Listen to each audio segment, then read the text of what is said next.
See, I grew up Christian Baptist, so the Bible and I call it, you want to call it Buddha nature, Christ consciousness. You got to find out, but the problem is that we don't talk about going inside. Mm. A lot of what it is external materialism, and people think if they have just have enough money, if they have enough drugs, or they have enough this, they'll be happy, and they don't need that spiritual stuff because I don't use the word sacrifice. I use generosity. Mm.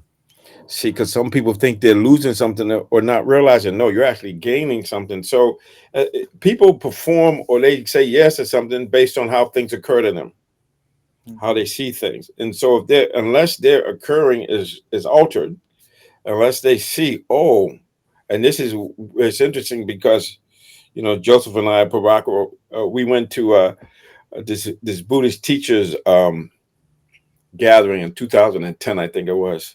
And we're driving there, and I'm laughing, and I say to Joseph, man, I don't even know why I'm coming here because I'm not a Buddhist. And he Mm. started laughing.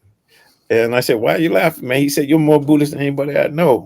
I said, what do you mean? And then he says, well, do you take refuges every day? Yeah. Do you do this? Yeah. I said, well, I don't see it that way. Mm. I just see it as a natural kind of thing. But when I went there was over 200 teachers, and they all knew who I was. And I had no idea. I thought I was doing this silent, revolution.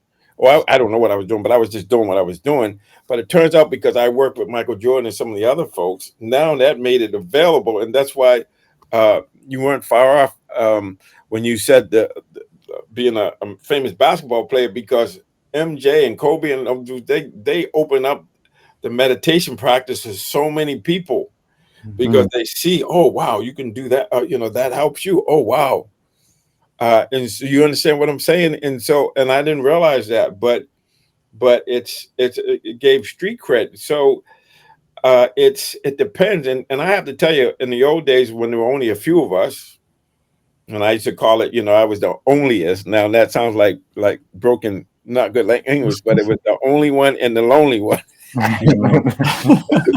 The onlyest. Like George's or whatever.